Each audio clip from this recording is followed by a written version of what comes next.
The Powers Project. And then what I'm going to do is I'm going to have my guy take snippets of this, of the questions I ask for you, and just put them on Instagram and just kind of, because again, I just want to put you as an authority on health and nutrition and working out, and just have people listen to your advice, because I think they Great. will follow it. All right.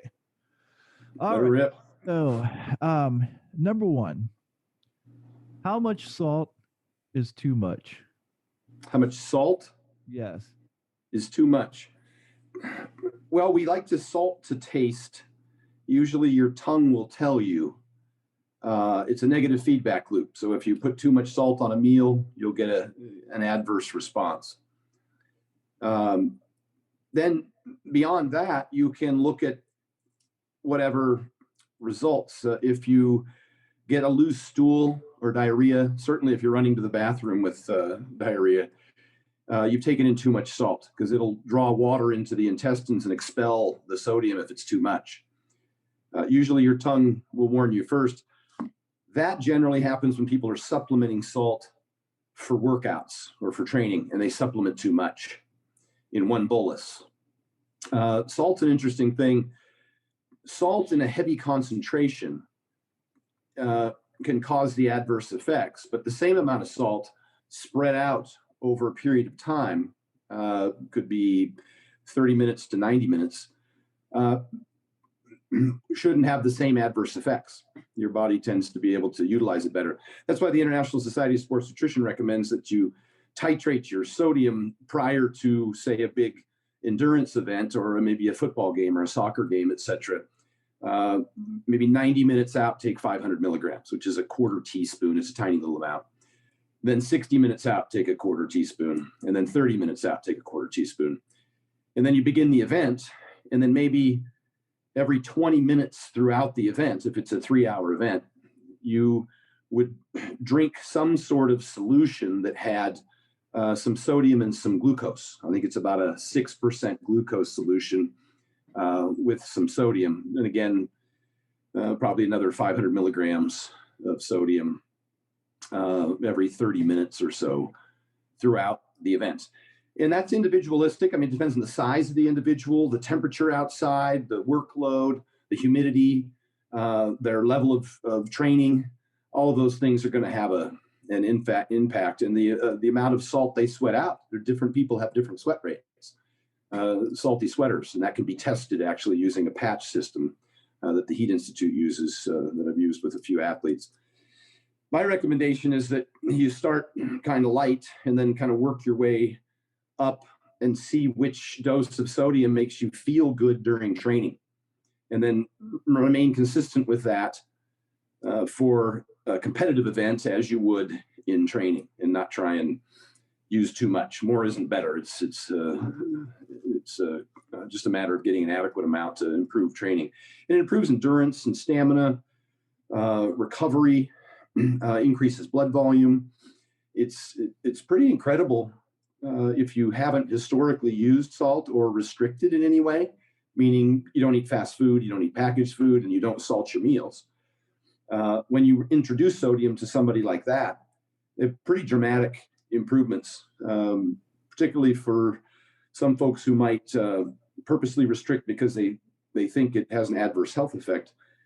And they'll go to the gym and they'll get down and do a leg press set, and then they'll stand up and they'll get dizzy and lightheaded.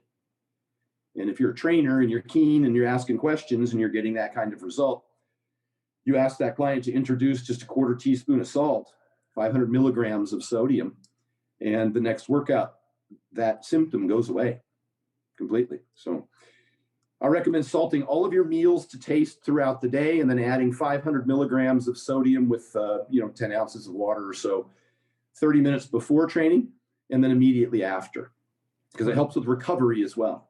500 milligrams. And what is that as far as measurement size? A quarter teaspoon. Quarter teaspoon. Okay, very good. Now, you talk about cranberry juice as your source for iodine. Is that correct? Mm-hmm. Okay. Yeah. Do you feel like that's the best source for iodine? You can use iodized salt. I just feel like it provides additional benefits, and it's part of a healthy diet that somebody might be able to sustain. You can use, sea kelp, but most people don't like the flavor of it. I find that people actually enjoy, those people who have the palate for it. A little shot, 2 to 3 ounces. It's about 600% of the daily RDA. And again, the RDA isn't for active individuals, it's for sedentary middle-aged folks, to prevent deficiencies, not actually to optimize performance. So use about 2 to 3 ounces of cranberry juice. The iodine can help stimulate the thyroid. So that, to me, that's part of a diet. What I've noticed is over the years is that sometimes I'll get feedback from a female competitor who says they're tired pre-contest. And the first thing I'll ask is, did you cut out the cranberry juice? And almost invariably it's yes, because they associate that with calories and particularly sugar.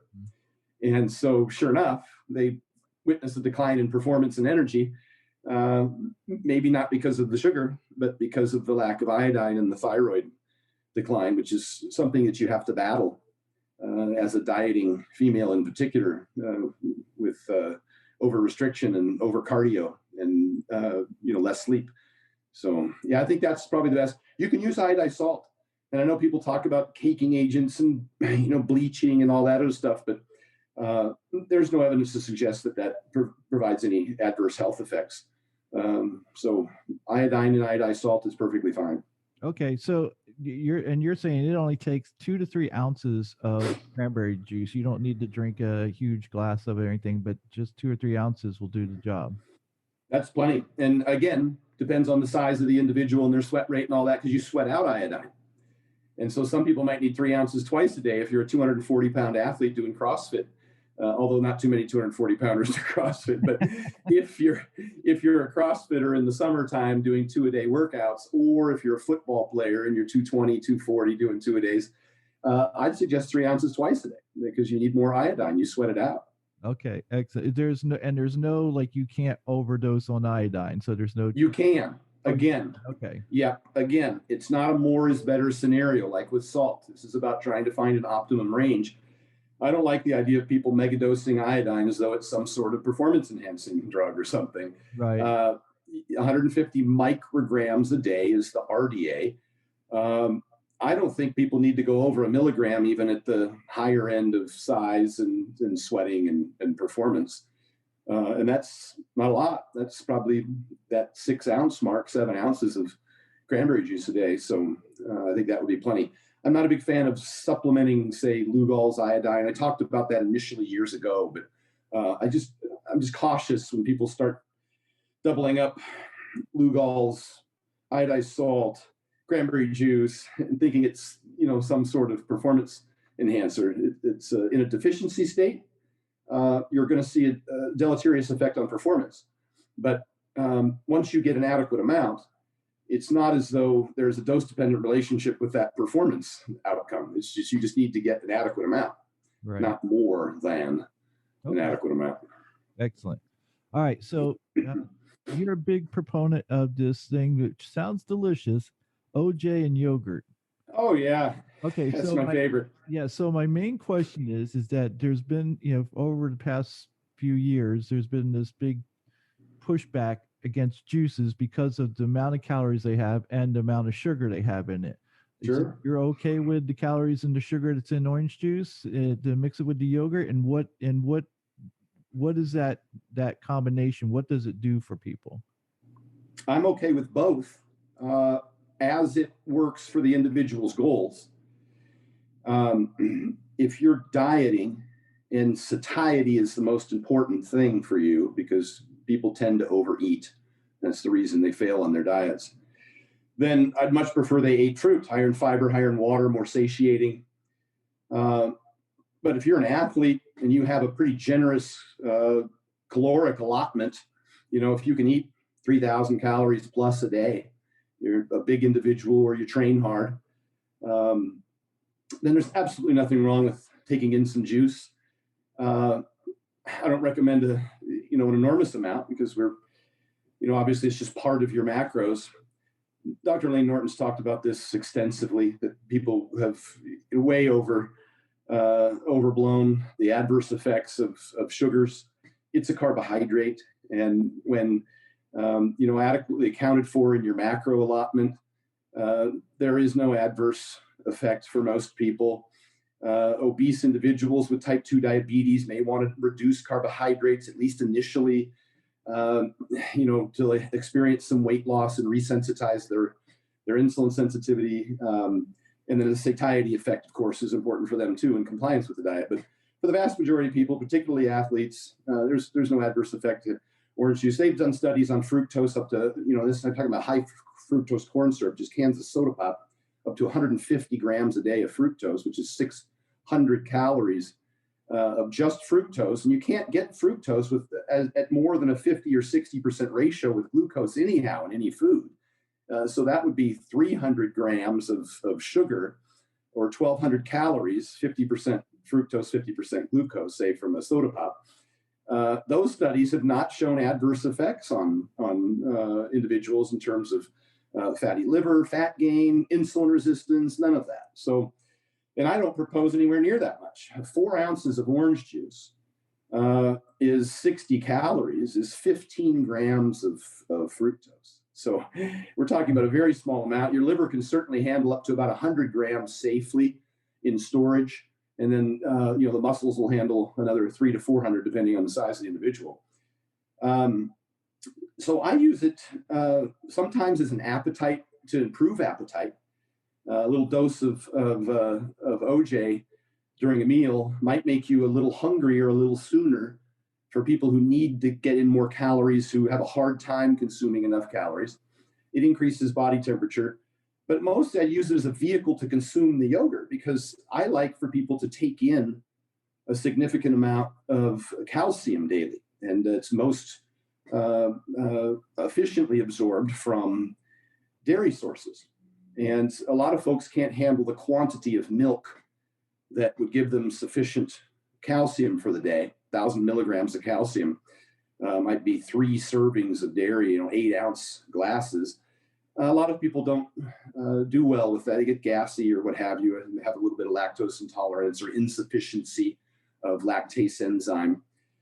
But the yogurt's much better absorbed, and there's much less adverse effects to yogurt, because particularly Greek yogurt, because it's lower in lactose, higher in protein, but it's loaded with calcium. And some of the research, if you've looked recently at Brad Schoenfeld's book and listened to Mass Research Review, Eric Trexel and Greg Knuckles, they've talked about how important both carbohydrates and calcium are for muscle fiber contraction, and how carbohydrates aren't stored evenly throughout the muscle tissue. That it appears there's numerous different storage vessels, including inside the muscle cell and in the endoplasmic reticulum in particular. And that carbohydrate is what's most responsible and initially responsible for releasing more calcium, which then fires, causes the excitation, relaxation of muscle fiber. So you want both adequate glycogen and adequate calcium to really optimize muscle fiber contraction, particularly in an anaerobic sense. And so I'm encouraging more carbohydrates for athletes that train hard and more calcium. So I use the orange juice with the yogurt. I stir them together, maybe 4 ounces of OJ, and probably I'll put as much as a cup of yogurt in that, at least 2/3 of a cup. And then I'll throw in a little bit of water and a little bit of ice, and I'll stir that all up. And it tastes absolutely delicious. Yes, and it's incredible. It's like an orange creamsicle. It's like drinking an orange creamsicle, because the ice, and I put the water in there because the orange juice for me tends to be a little sweet. And with that much yogurt in there, it tends to be a little thick. And so I create the consistency I like, the flavor I like. The ice is really helpful. So really, it's a vehicle to consume more calcium, because it's kind of hard to put down 3 cups of yogurt a day. It's just laborious, and it's not terribly tasty. By the same token, you could mix in some mixed berries, some blueberries, raspberries, strawberries from one of those frozen, tri-berry blends, and mix that all into your yogurt, and you might enjoy that. But it's the same concept of getting in more calcium, getting in more carbohydrates. I like the idea of the fruit because of the fiber and the satiety effect. But OJ's are fantastic. I drink them with almost every meal now because I'm so hooked on them. They're so delicious that I'll put down an entire 4-cup tub of Kirkland's fat-free Greek yogurts a day.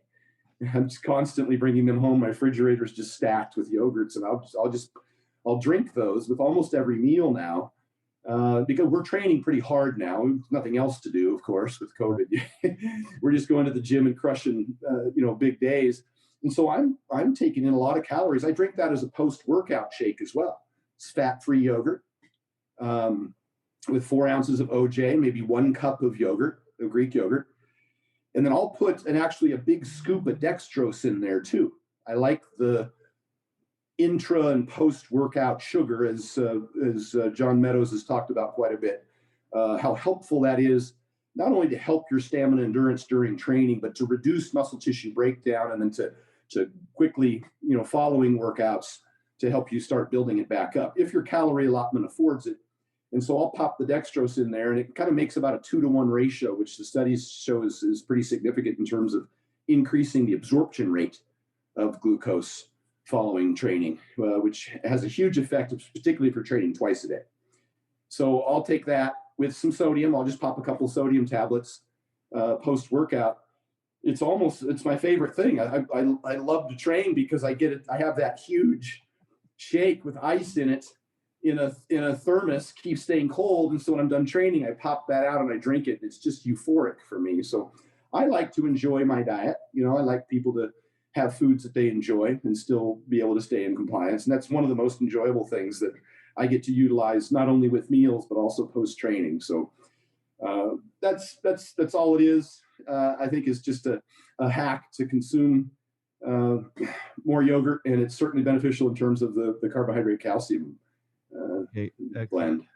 All right, so what I'm going to do now, because I know I only have you for a short period of time, I'm going to use the advice that you just gave. Like I said, I'm going to use little segments of it. And we'll do that. I have other questions, but I'll save those for a later time because I want to get to my workout that you want me to follow. And what I want to do is I just want to put on muscle. And the reason why I told you, I said, look, I want to pay you for this because if I don't pay you for this, I'm not going to, I will go back to doing heavy weights. I know I will. I'll go, So I don't want to dismiss it. And I want to do exactly what you tell me to do. So that, again, that's what I can tell people. Like, look, I follow his advice to the T. I did not listen to myself. I did not do what I wanted to do. I did what he told me to do.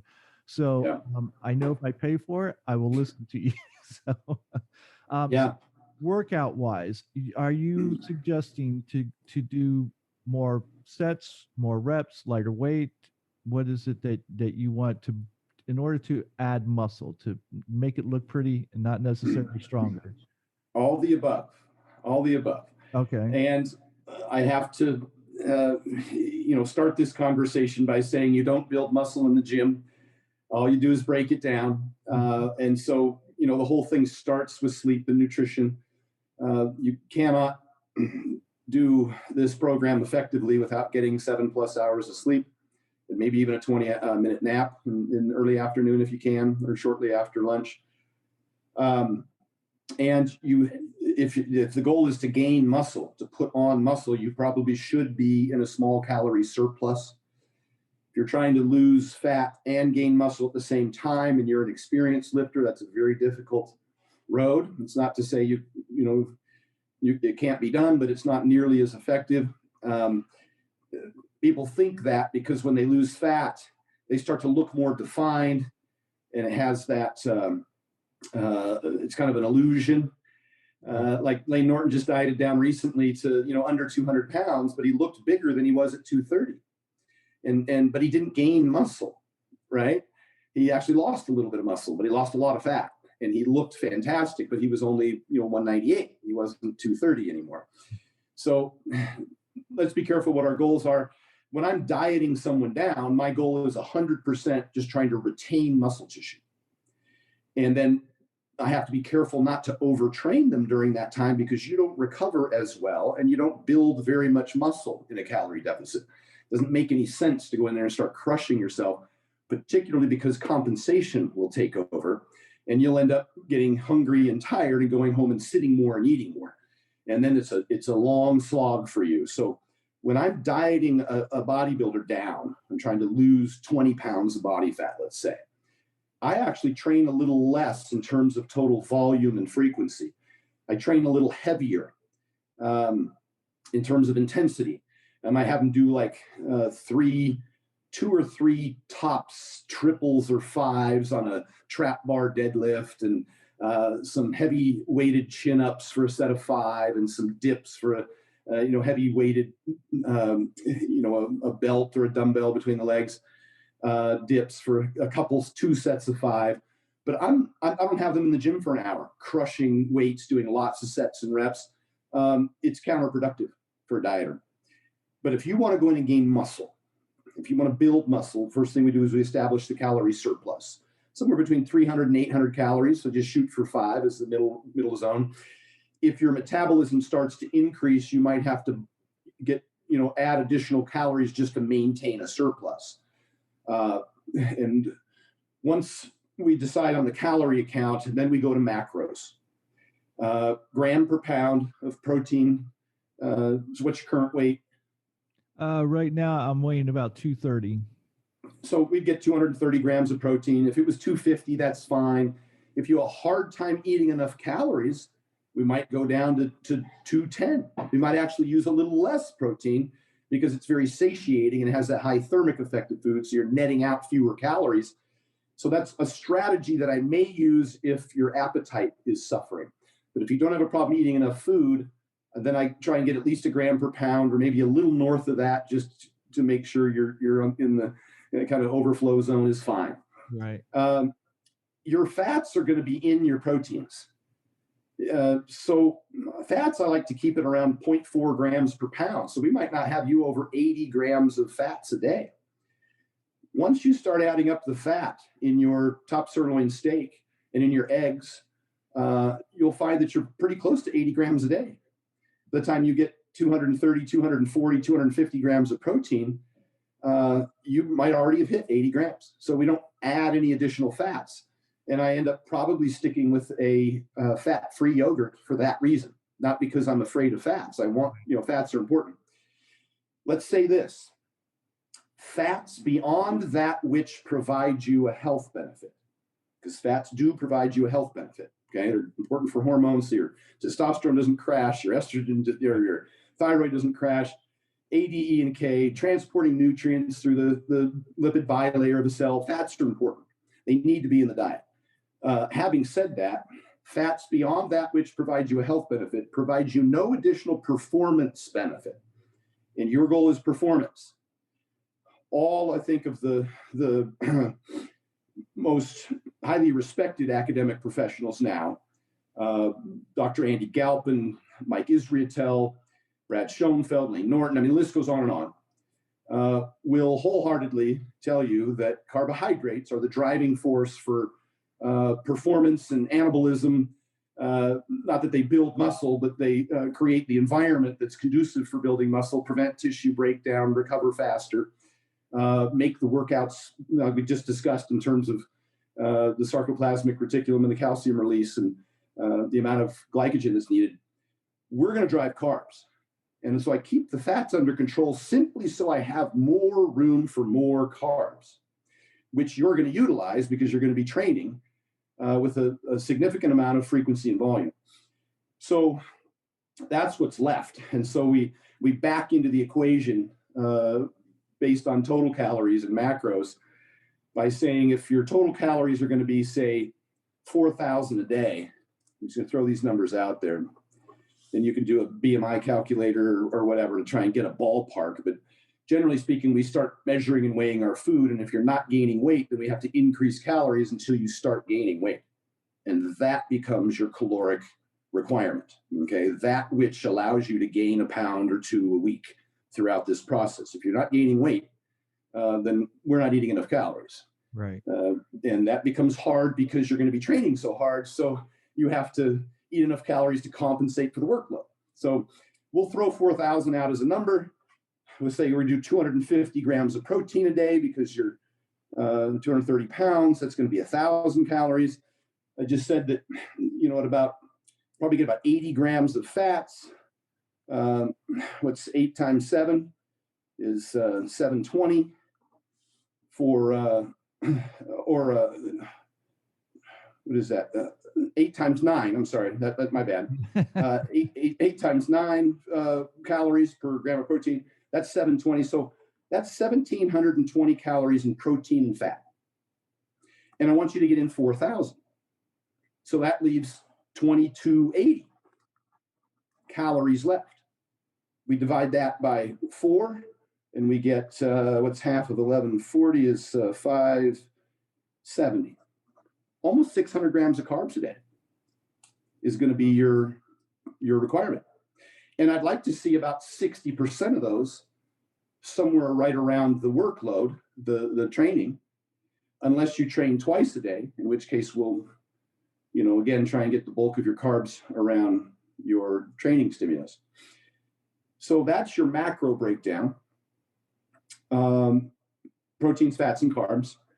A little bit of timing. We could talk more specifically about the actual foods that go into that. But now we've done sleep, now we've done diet. So let's talk about the training stimulus. Yes. I think the best place to look is probably Brad Schoenfeld's work, his new book, Hypertrophy. And he's done a great job of breaking this down. Brett Contreras has a great chart called Science-Based Principles for Hypertrophy that I included in the vertical diet, referenced his name in there. And here's the rub. Here's the breakdown of it. You want to train every body part twice a week. So if you're going to train your upper body once a week or twice a week and your lower body twice a week, you're talking about a 4-day split. Monday upper, Tuesday lower, Thursday upper, Friday lower. It's perfectly fine. If you want to break those days in half and do Monday's upper, chest in the morning, back at night, and Tuesday's legs, quads in the morning, hamstrings at night, it's perfectly fine. I like rather than training longer than an hour, I'd rather have a 40-minute session in the morning and a 20 or 30-minute session at night. I would much prefer that. Okay. Because you can train long or you can train hard, but you cannot do both. Exactly. Not for any extended period of time, and hypertrophy training does require an extended period of time. Consistency over time. Now, you could break that up a little differently. You could do, say, upper body Monday, lower body Tuesday, take Wednesday off. Then you could do chest on Thursday, back on Friday, legs on Saturday, and take Sunday off. Now you've got a kind of a neat little 7-day schedule if you like to do that. I don't recover as fast as I used to at 53. So I do a 3-on, 1-off. I train everything twice every 8 days. I do push, pull, legs, day off, push, pull, legs, day off. The only drawback to that is your days aren't consistent. Right. And if you work and your schedule and you like to have a certain day off, for family, that doesn't work. So that's what we call the split. And the split is not that critical. Train everything twice a week.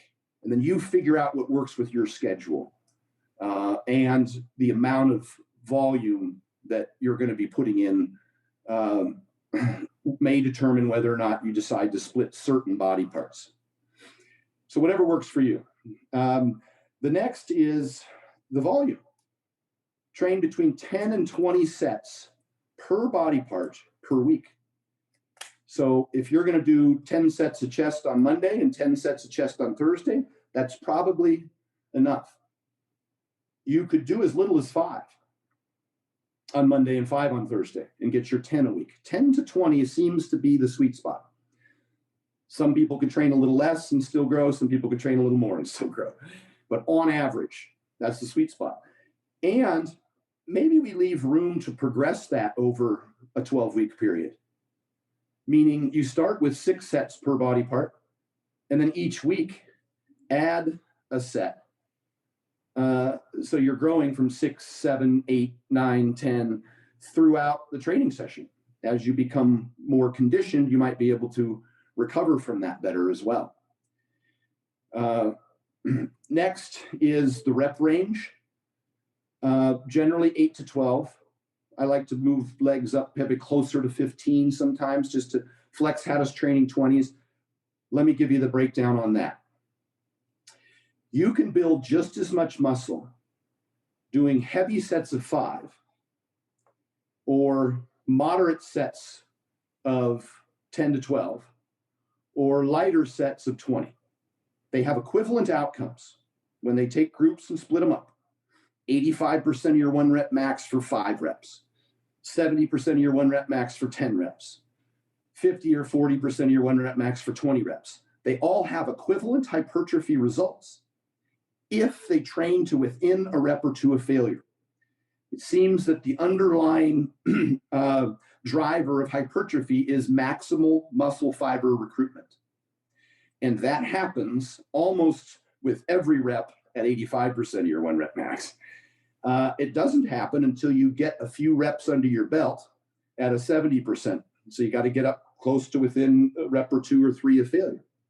And then at 40%, the same thing. Your body's only going to recruit enough muscle tissue to perform what it needs until those muscles start getting tired, and it'll recruit more and more and more. And then that 20 rep set, eventually, you can't do any more reps.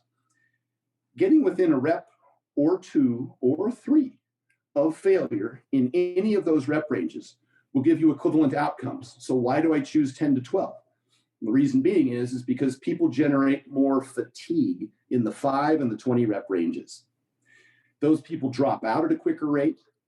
The 5 rep people have higher injuries. The 20 rep people end up having higher cumulative stress, tendinitis, that kind of thing. The 10 to 12 rep range seems to be able to have experience less fatigue, less injuries, train longer, and just feel better. And so that's why I picked that range. Having said that, you can throw in a 5 and a 20. Maybe on Monday when you do chest, you work up to 1 top set of 5 reps, but the rest of the volume's in the 10 to 12 range. And then you finish your last set with an AMRAP of 20 reps. That gives you some variety. Right. Or you do everything in the 10 to 12 rep range on Monday, and on Thursday, you do some 5s and some 20s. I mean, that's perfectly reasonable to throw in there. But there should be a little bit from each category, but the bulk of it in the 10 to 12. So now it gives you some room to design that program such that you enjoy the training session. Okay. So we've got frequency twice a week. We've got volume, 10 to 20 sets per body part. We've got what we call intensity, I guess, load, which is in the 10 to 12 rep range. And that kind of covers load based on that rep range. After that, you might look at some smaller issues like rest periods. Seems that you get much below 90 seconds for big body parts, and you're crossfitting, you're exercising, not training. You're working mostly on muscular endurance, not, your limiting factor becomes lactate threshold and oxygen debt as opposed to muscle fiber contraction. So we like to see at least a 90-second rest on the small body parts, and then legs might require 2 to 3 minutes. Unless you work up to a top set of 5, you might need a little longer. Right. Dorian used to ask Dorian, how long do you rest after a set? And he says, so on leg day, he says, I wait. He goes, I rest as long as until I can remember my name. Yeah. So and that becomes a variable that you can manipulate over time. Let's say you're trying to progress on a certain lift so that you can get some benefit over time, some hypertrophy benefit, because we'll talk about that next, how important progression is. One of those variables could be rest times. You could be on a 3-minute clock or a 4-minute clock when you initially start doing your hack squat sets. And then over time, you might cut that down to 3 minutes, 30 seconds, and then 3 minutes. And you'll find that each subsequent set, as you decrease rest period time, becomes harder. You don't have as much recovery. Right. And that'll start tapping into some of that, your cardiovascular fitness. It's kind of what Flex did to me. He just threw me in. And he started with the 90-second rest, squatting down between sets on the leg press. And immediately my weights went from 14 plates on the side down to 6. And it's pretty disconcerting. You know, it really hits the ego. But over the course of, say, less than 4 weeks, because we did 2 sessions a week, so that was like 8 sessions in, I was back up to 12 plates for sets of 20 on a 90-second clock. And there's no way I could have performed that on day one. Right. And it doesn't mean that was necessarily the greatest driver of hypertrophy. My conditioning improved significantly, which has profound, universal effects in terms of recovery as well, that conditioning. And of course, the amount of calories that you burn with the hits and the metabolic rate increasing. And I was, it seems like you're burning fat like crazy, particularly on leg days, when you get your heart rate up for an extended period of time and start crushing sets with a reasonable rest period, unlike powerlifters, but on a bodybuilder's clock, you wake up the next morning and you're noticeably more conditioned. And some of it could be water loss, what have you. But I've always seen that, you breathe out fat. People don't realize that, but you don't burn fat. It's exhaled, how that process works. So that takes us to progression. There has to be some sort of progression over time for the muscles to adapt to that load. If the load doesn't change and the volume doesn't change and the frequency doesn't change and the rest periods don't change and you just keep going in and doing the same thing over and over again, there's no stimulus for your body to adapt to, and it won't continue to grow. So a couple of the best ways to measure that adaptation is to add an extra set, like we talked about previously, or to add some more weight to the bar. I like to pick my rep range, pick a particular exercise that I'm really going to just focus on. Like I might warm up with extensions and then I'll go to a hack squat. And that hack squat over the course of that 10-week period, I'll try and grow the amount of weight that I can do for the same repetitions with the same rest period. That's the way I do it. So if I start with, say, 4 plates on the side in the hack squat and I could do 3 sets of 10 on a 3-minute clock, I want to work that up to 6 plates on the side for 3 sets of 10, maybe 4 sets of 10 on a 3-minute clock over the course of the 10 weeks. This is how Dorian did his program, adding 2.5 pounds, adding 5 pounds, adding 1 rep, until you plateau and you don't aren't able to grow weight or reps or sets anymore. And then obviously you look deep into your sleep and your nutrition, but then you pick a different stimulus. It might be leg press, might be front squats, might be something else. And you drive that for the next 10 weeks after it. And I will say this, in that 10-week period, you probably should deload about every 3 to 4 weeks, depending how intensely you're training. About every 3 to 4 weeks, you should take 1 week, 2 workouts of any particular body part, and do about half the weight for 1 rest, one or more fewer sets, and leave a bunch of reps in the tank, 5 or 6 or 7 reps in the tank, and do what we call a deload. And it's specific for the muscles. It's also systemically beneficial for fatigue. Generally, when you're training really, really hard, you start to overreach a little bit, have a decline in performance maybe, or right about to have one. The deload will help you recover and get you back into that hypertrophy zone, refresh you. You can go train again. A research study that Greg Nuckols just put out recently in Mass Research Review showed that they took 2 groups. They trained for 24 weeks. One group trained for 24 weeks straight. Another group trained for 6 weeks and took 3 weeks off. I mean, completely off. Didn't train at all. Didn't deload, just left the gym.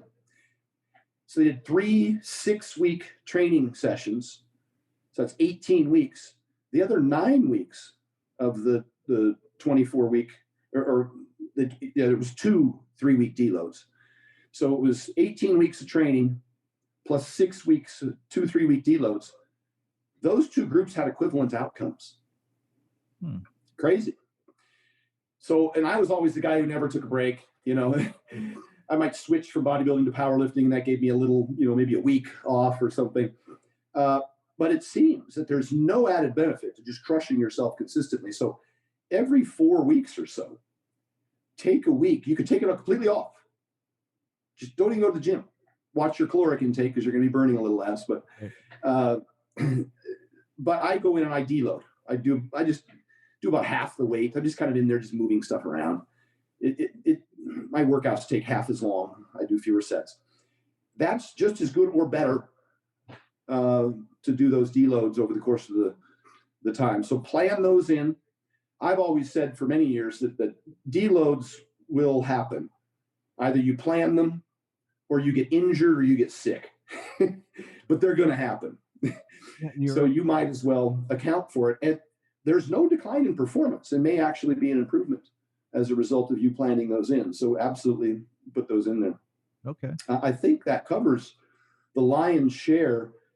But to say that I really believe that the intensity component and the progression, you really need to try and find, I think Dante Trudel calls it beat the book. Find an exercise that over the course of that block, whatever you define that to be, that you're going to set a goal and you're going to, it may be 2 exercises, but I've always found that if I hack squat first and then leg press, the leg press suffers. And so I try not to put too much into that second exercise. And, John Meadows has always said that he'll warm up real well, and which is what we did with Flex Wheeler back in 2008 and 2009. We'd go to the leg extension and we'd warm up real well, sets of 1 leg 20s. Then we'd go to leg press and we would dump everything into that. I mean, that was war. And I'm not sure what John called that, his blast sets or what his word was for that. We would exhaust ourselves on that leg press. I mean, we'd finish with drop sets. We would use 90-second rests with, he would make you squat down, all the way into like a little sissy squat position and hold it for 30 seconds of that 90 rest between sets.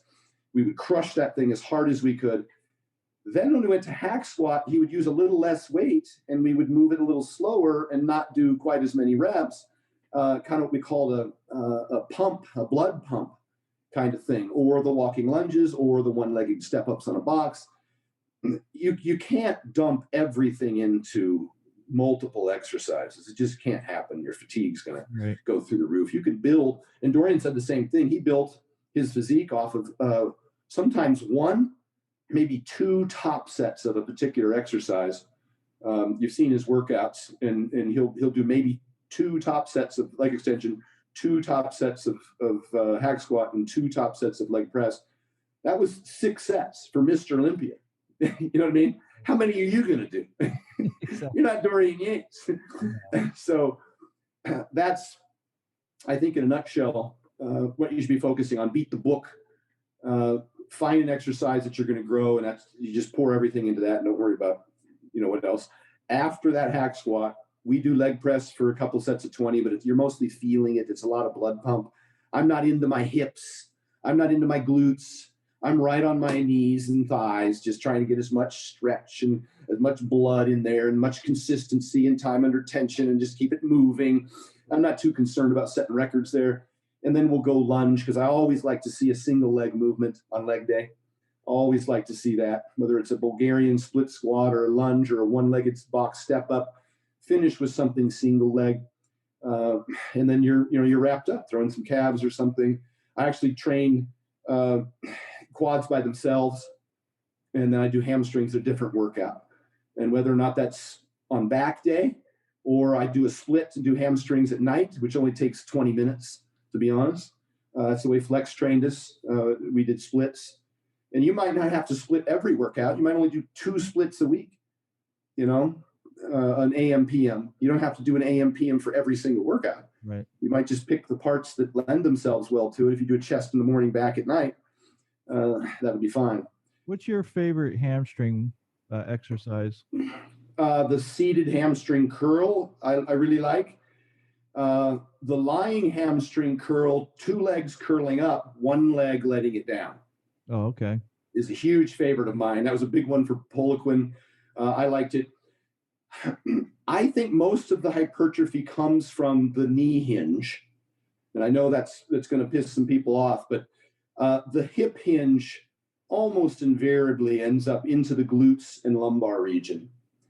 It's just not as much isolation. Yes, I like to do a hip hinge, but I'm cautious about it because if I'm dumping myself into legs, I got to be careful, particularly if I'm squatting or hack squatting, and I'm concerned about systemic fatigue. I got to be careful with deadlifts and stiff-legged deadlifts and RDLs because as soon as I hit that lumbar with heavy weights, it's not just about the lumbar, it's about systemic fatigue. Now it's affecting my chest recovery and my back recovery, right? It's the nervous system is getting hammered on your lumbar spine. That's why I don't do a ton of squats. Flex wouldn't let me do a single squat or a single deadlift for our hypertrophy block, our 3-month hypertrophy training session. Yeah, for that very reason. Really? He wouldn't let me do it for that very reason. He says you're just going to wipe yourself out, and then what am I going to do with you on chest day? Or you're going to be just completely fatigued. And I know it because I powerlifted. And the day after powerlifting, you get the post squat sleepies. You're just in a brain fog all fucking day. You're just walking around, worthless. So even doing the lighter weight with the much higher, like let's say the 20 rep range, and we just talked about how the 20 rep range and the 5 rep range both increase fatigue. All right. So what about if you stayed in the 10 to 12 rep range and you did your 5 sets with, let's say, bodybuilder squats instead of powerlifter squats because you're going to do the lighter weight? I would probably want to finish with them. And I would probably want to do a high bar and maybe an ankle plate because I don't have great ankle flexibility. And that would allow me to get my knees out over my toes more and focus on that being the hinge rather than driving my hips back. And now I'm on my glutes and my hips and my lumbar again, which isn't terribly good for my hypertrophy goals because I got enough ass. I don't have enough quads. So you really got to look yourself in the mirror and pick and choose, how am I going to train that? And, for me in particular as a powerlifter, how am I going to overcome the strength of my hips and glutes when I'm trying to train quads? I got to find exercises that take that out and isolate the quads, hence knee over toe, hence a hack squat with the feet down and together, a leg press with the feet down and together instead of high and wide. High and wide, all hips and ass. Right. Bring the feet together, slowly start practicing getting the knee joint to bend instead of the hip joint to bend. Think about that. It's not the weight on the bar. Right. It's whether the quads are doing the work or you've got 3 muscle groups collectively doing the work, and the quads are doing the least of the work because the other, your hips and glutes are more powerful. In my case, that's certainly the case. So I'm pretty deliberate about how I train all my body parts that way. As to my shoulders are stronger than my upper chest, and so I got to be really careful about bringing my scapula down and together in order to affect my chest. Because if I leave my back flat, it's all deltoid. Right. And flex I could incline press the 200-pound dumbbells. Remember? Yeah. It was all deltoid and tricep. Flex would make me arch, chest up high, contract, and pinch that scapula down. I could barely handle the hundreds for the volume with the rest periods that he wanted me to do for bodybuilding. It was embarrassing. I had to go down to the 90s and 80s a couple times. I'm like, fuck, cameras running, and I'm like, shit. But it was all chest. And when I competed under flex, I had the best leg hypertrophy, quadricep hypertrophy, and the best upper chest hypertrophy I'd ever experienced throughout my career. And I had been training and competing for 20 years before I met him. Right. So it was a combination of the type of training, all the things we just discussed, eliminating the systemic fatigue, the deadlifts and the squats in particular as a primary exercise, driving carbs, 600 grams of carbs a day, even while dieting for a show.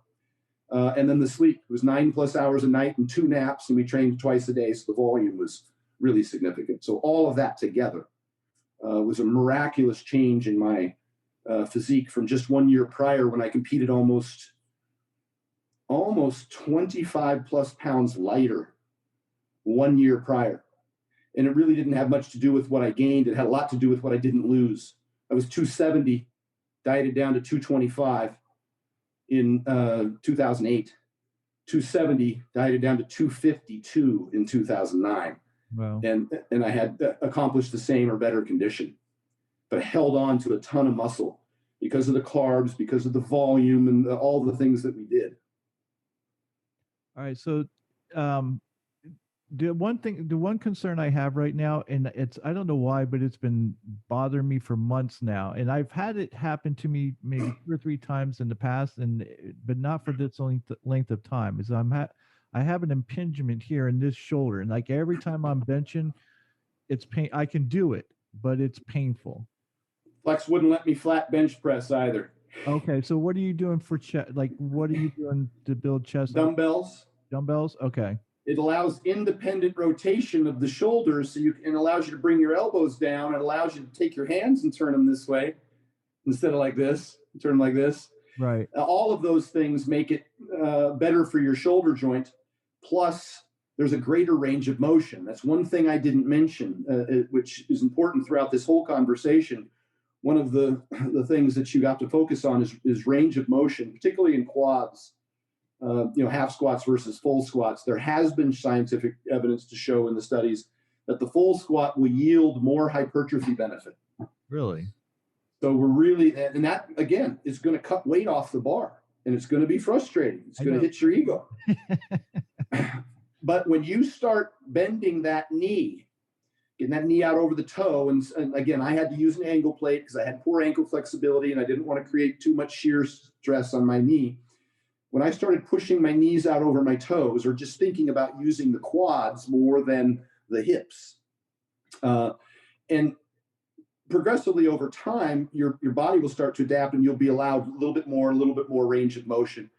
And as that quadricep stretches longer, you'll get better results.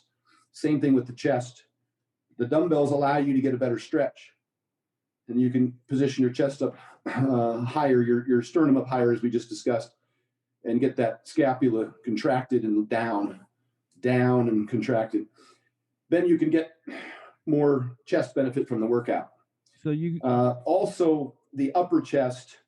The problem with the dumbbells is that once you get up here, there's no resistance. So for the upper chest, I'm either using a hammer strength incline press, and I'm turning it using one arm at a time. I'm trying to drive the upper pec will draw this arm this direction up and across the body. Okay. And so I'm trying to focus on doing that. Sometimes you have to bring your hands together at the top, maybe with some cable work. But that's a huge thing there as far as the shoulders, because I now have a torn rotator cuff, so I don't bench much anymore anyhow. But when I was competing, shoulders and elbow pain was always a problem. We got to step away from the powerlifting mentality and the heavy weights mentality. It's hard to do. All right. So I have this question. It just popped in my head. So have you used Mark Bell's that sling thing that he has for chest? Have you ever used that? Yeah. Is it of help or? And yeah, as the story goes, Mark created that for me. Really? It was kind of an idea he'd been boiling around, and when I was in the gym training with him, my low bar squats were creating a lot of elbow pain. I had extreme pain in my elbows. It was starting to affect my ability to bench. So he went home and he had one of those sewed up. It was like knee wrap material that he made into the slingshot. He brought it in, and I trained that with him in 2009 when I set my world record. He brought that in and had me use that on chest day to help get through. Plus, we used the SSB bar in the wider stance, so I started taking the load off the elbows. But that was one of the things that we utilized. I'm a big fan of it. I will say this: I think it's great for injuries and for overloading. Eventually, because I used bands on the leg press, I was a huge proponent. Remember putting those big heavy bands on the leg press, because at the bottom of the leg press, when your knees are at stretch, there's less load. And so I was able to leg press with sore knees, because I had suffered from tendonitis for over 10 years throughout my competitive career, really bad knee tendonitis, the kind that would keep me up at night. Wow. And so I could leg press with the bands without much pain because the load was lightened at the bottom. Over time, as I rehabbed my knees, which is what I would suggest people do as opposed to just find ways around it. And I have a whole rant on keys to pain-free knees where I talked about the progression that I went through and the time that it took me to do that. Now I don't use any knee wraps, sleeves, bands, anything. And I can walk out and squat 600 for a few reps with nothing, and I have no pain, none. And I thought that was going to be my lifetime story as a result of powerlifting, that I was going to have chronic tendonitis and arthritic joints. And matter of fact, today, I went in and did legs with my knees hanging out over my toes, and I have no pain. But the point being, I mentioned that the greater range of motion, the more hypertrophy. The greater range of motion under tension. You start lightening the tension at that full stretch, not stimulating as much muscle fiber contraction that's going to give you, these are little things. Okay, this isn't whether you grow or not. This is, do you grow, a little bit, or do you grow a little bit more is what it is. Eventually, I think you should get away from those crutches. We saw this with, what was that, blood flow restriction? Everybody was all keen on blood flow restriction training. It demonstrated itself to be reasonably effective for people rehabbing from injuries, but for healthy individuals, didn't seem to show a benefit. You do need to experience loads, the full load through the full range of motion to get the greatest benefit. Well, so, I've always been one of those people. I've never used wraps except when if I'm going for singles, if I'm going extremely heavy, right, whether I'm squatting or benching or whatever. So I never, because I didn't want them to be a crutch and depend right on those. So that's, I just want to know if there's a benefit with me having this impingement in my shoulder to use something until that impingement goes away. And I'll have to watch that rant. I don't know how I missed that rant about how you overcame, tendonitis and in your knees and stuff, because I went and had an x-ray done. They said I have severe arthritis in my shoulder. And I said, I might have that, but that's not what's causing this pain. I'm telling you, this is an impingement. I know it is. I can feel it. Yeah. And I know my body. So my doctor didn't believe me. I went to an occupational therapist and I said, can I just throw a theory out to you? And she's like, sure. And I told her, and she goes, you're absolutely right. And I was like, oh, good. Tell my doctor that. So yeah, there's a few things as far as chest goes. When you bring your elbows down and you start to turn your hands a little bit, that'll give you a chest workout. Now, what about direct shoulder work? A great one for direct shoulder work is when you grab, a railing or a bar or a machine and you lean at 30 or more degrees, and then you start to do this with the arm, because it eliminates the impingement. If you stand there and do this, especially with 2 dumbbells, immediate impingement right here. You lean and start to do this, no impingement. Really? So I would encourage you to throw that in for shoulder day. You'll be shocked how great it feels. And then 1-arm dumbbell presses allow you again to lean and allow you to shrug.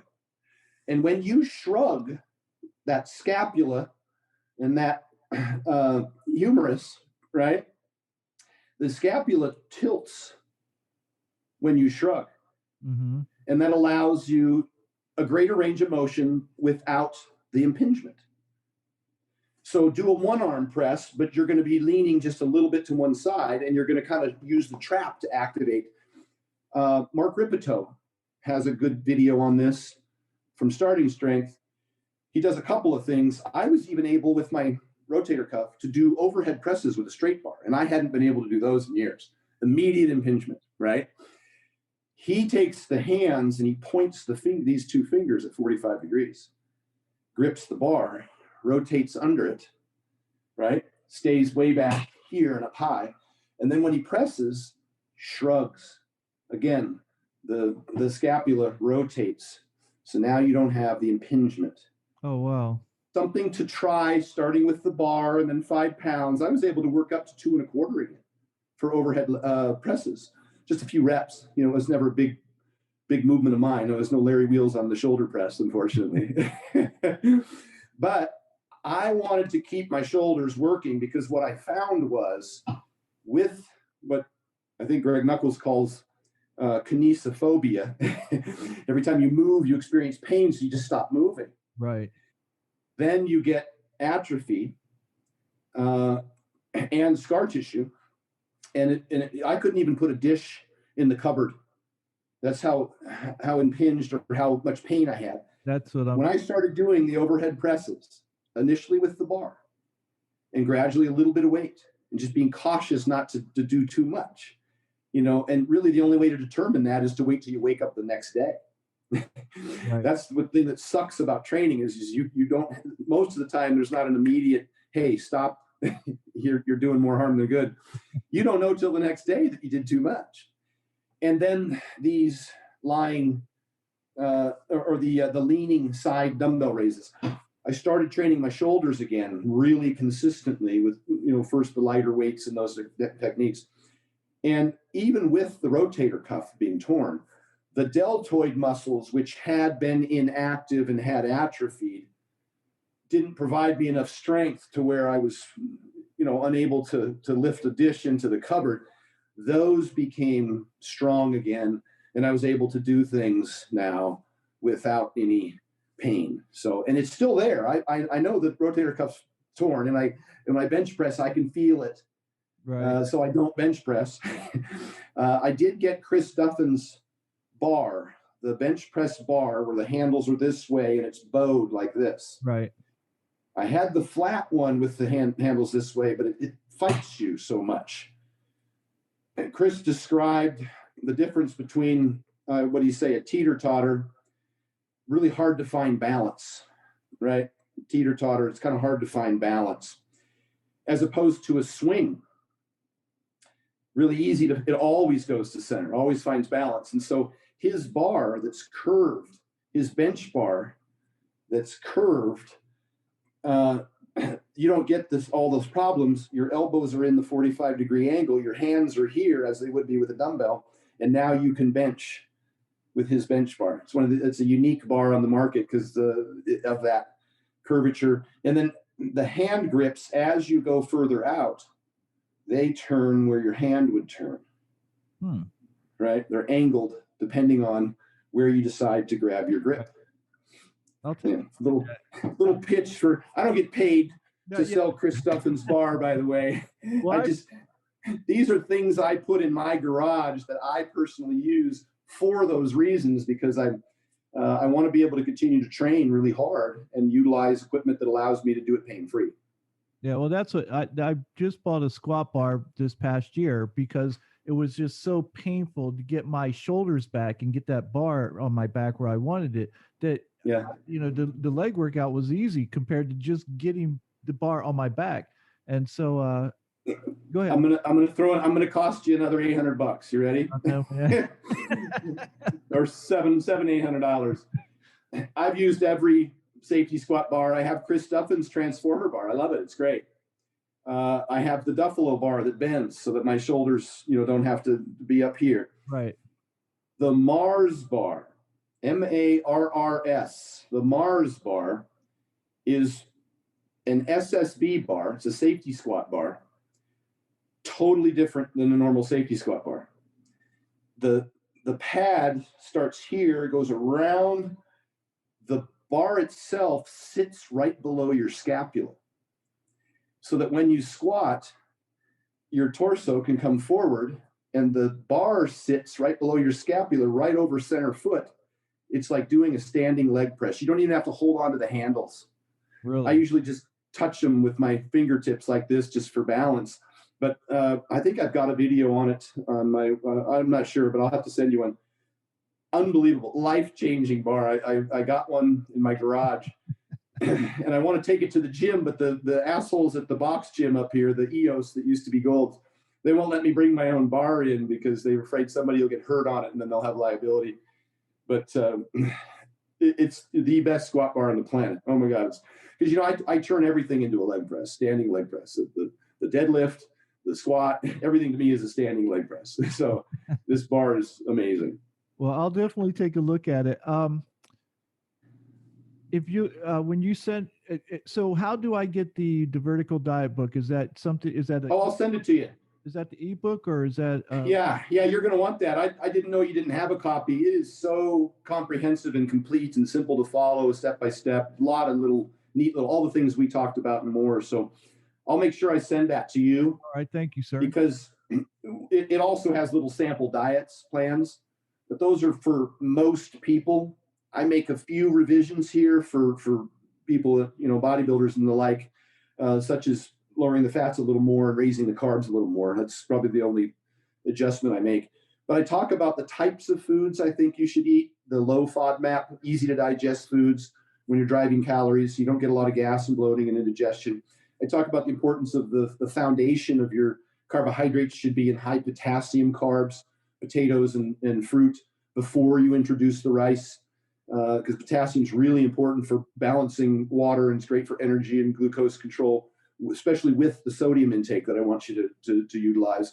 Those two together are driving forces for all that extra energy and recovery. So it goes over step by step the vitamin D3 magnesium supplementation that I recommend and everything else. So it's all in there. Okay. Yeah. So